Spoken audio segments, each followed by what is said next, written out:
प्यारे बच्चों, एक बार फिर से आप सबका हमारे YouTube चैनल लर्निंग यूनिवर्स में बहुत बहुत स्वागत है। आज हम एक नई वीडियो लेकर आपके सामने हाजिर हुए हैं। इस वीडियो में हम 8वीं क्लास की विज्ञान की वर्कशीट नंबर 24 जो कि 23 दिसंबर के लिए है, उसको पढ़ेंगे, समझेंगे और प्रश्नों का उत्तर देने का प्रयास करेंगे। बच्चों, ये आपकी वर्कशीट आप प्रकाश जो आपका अध्याय है उससे ली गई है।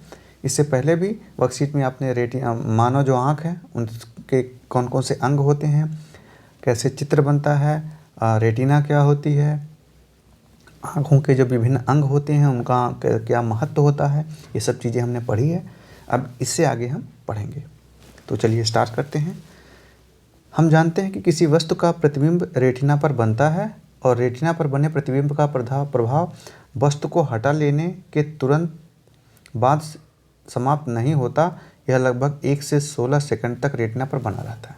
तो बच्चों देखिए, कोई चीज़ हमने देखी तो उसका चित्र हमारी रेटिना पर बन जाता है, लेकिन अगर चित्र हटा लें तो ऐसा नहीं कि तुरंत रेटिना से बना उसका चित्र प्रभाव खत्म हो जाता है, बल्कि वह 1 से 16 सेकंड तक रहता है। इसलिए यदि नेत्र पर प्रति सेकंड 16 या इससे अधिक दर पर किसी गतिशील वस्तु के स्थिर प्रतिबिंब दिखें तो नेत्र को वह वस्तु चलचित्र की तरह चलती फिरती अनुभव होती है। इसको आप एक क्रियाकलाप द्वारा समझ सकते हैं। तो इसीलिए बच्चों क्या होता है कि अगर हमारे आँख के सामने कोई वस्तु जो है 1 सेकंड में 16 से ज़्यादा वस्तुएं दिखाई जाए गति से, तो वह वस्तु हमें क्या होती हैं, भले ही स्थिर रहें लेकिन गतिशील नज़र आती हैं। क्यों? क्योंकि वस्तु जो है वो चलती रहती है और उसका जो रेटिना पर प्रतिबिंब है वो पड़ा रहता है, जबकि वस्तु हट जाती है, इसलिए वो हमें चलती हुई दिखाई देती हैं। आपको एक क्रियाकलाप दिया गया है, इस क्रियाकलाप को आप पढ़ के कर लेंगे, क्योंकि इसको आप अपनी वर्कशीट में रख के प्रयोग करके आपको करना पड़ेगा। इसके आगे हम देखते हैं। तो देखते हैं कि क्या आप जानते हैं कि हम चलचित्र या मूवीज़ को कैसे देख पाते हैं? दरअसल चलचित्र में 1 सेकंड में 22 से अधिक चित्रों को निश्चित क्रम में परिवर्तित होते हुए दिखाया जाता है, मगर हमारी आंखों को भ्रम होता है और हम वीडियो देख रहे हैं। तो बच्चों, जो हम वीडियो देखते हैं, मूवी देखते हैं, तो हमको लगता है कि क्या होता है कि हमें हर सामने वीडियो चल रहा है, लेकिन होता क्या है कि जैसे देख रहे हैं, ये रील देख रहे हैं, इसमें ऐसे क्या होता है 1 सेकंड में हमारी आंखों के सामने 24 या उससे अधिक चित्रों को क्या किया जाता है, निश्चित क्रम में परिवर्तित किया जाता है।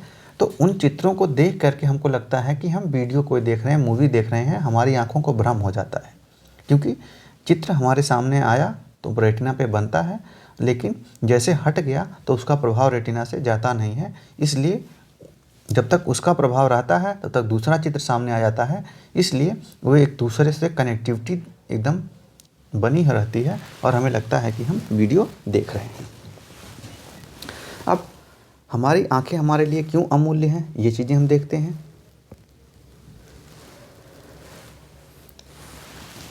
हमें बहुत कम रोशनी में नहीं पढ़ाना चाहिए, ऐसा करने से आँखों में व सर में दर्द हो सकता है। तो बच्चों, अपनी आँखों की देखभाल करने के लिए क्या क्या करना है, आप जो है कम रोशनी में कभी ना पढ़ें। इससे क्या होता है, आँखों पे जोर पड़ता है तो आँखें भी दर्द करती हैं और सर भी दर्द होने लगता है। दूसरा, सूर्य टॉर्च या लेजर को सीधे नहीं देखना चाहिए, ऐसा करने से रेटिना को नुकसान पहुँच सकता है।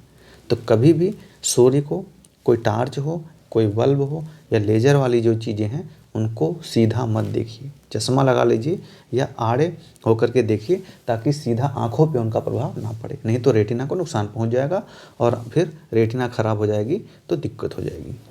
तीसरा, आंखों को रगड़ना नहीं चाहिए, बल्कि आंखों को में कोई धूल कण गिर जाए तो आंखों को साफ पानी से धोना चाहिए। तो आंखों को कभी मलना नहीं चाहिए, कई बार लोग मलते हैं तो रगड़ना नहीं चाहिए। चौथा है, अपनी आँखों को नियमित जांच करवानी चाहिए, यदि डॉक्टर सलाह दे तो चश्मे का उपयोग करें। तो अगर आपको कोई भी दिक्कत है तो उसकी जांच करवाइए, डॉक्टर से मिलिए, और अगर डॉक्टर सलाह दे रहे हैं तो चश्मा लगाइए।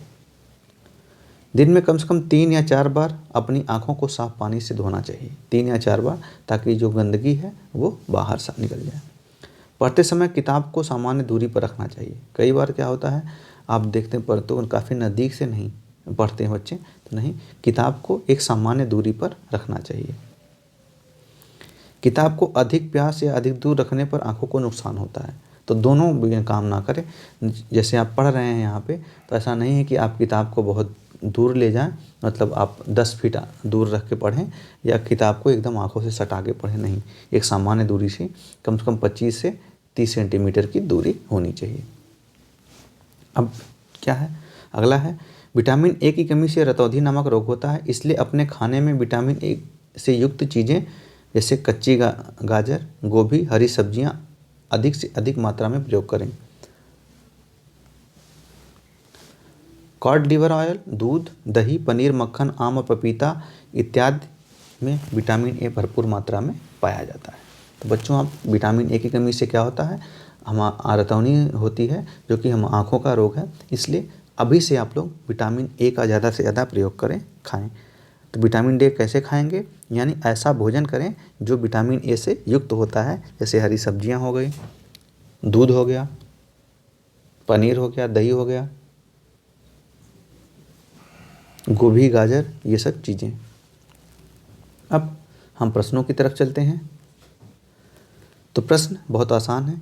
किसी वस्तु का प्रतिबिंब आँख के किस भाग पर पड़ता है? तो किसी वस्तु का प्रतिबिंब आँख के रेटिना पर पड़ता है। बहुत आसान उत्तर है। रेटिना पर बने प्रतिबिंब का प्रभाव कितने समय तक रहता है? 1 से 16 सेकंड तक।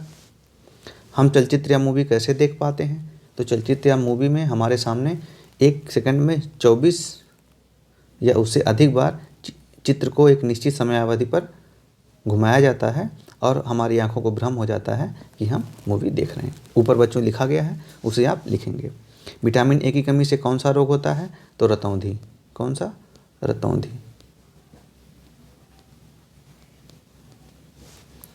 बचने के लिए कौन कौन से भोज्य पदार्थों का अधिक प्रयोग करना चाहिए? तो ऊपर दिया गया है। नेत्रों की देखभाल के लिए कोई 4 मुख्य बातें लिखें। तो जो यहाँ पे देखिए कई सारी बातें लिखी गई, 1 2 3 4 5 6, तो इनमें से कोई भी आप लिख सकते हैं जहाँ। तो बच्चों, आपकी वर्कशीट यहीं समाप्त होती है। इसे करके आप अपने जो विषयाध्यापक हैं उनसे चेक कराइए, और अगर हमारे चैनल पर आप नए हैं तो वीडियो को लाइक करें और हमारे चैनल को सब्सक्राइब करें, ताकि और भी आप वीडियो जो हम डालें वो आप तक पहुँचती रहें। धन्यवाद।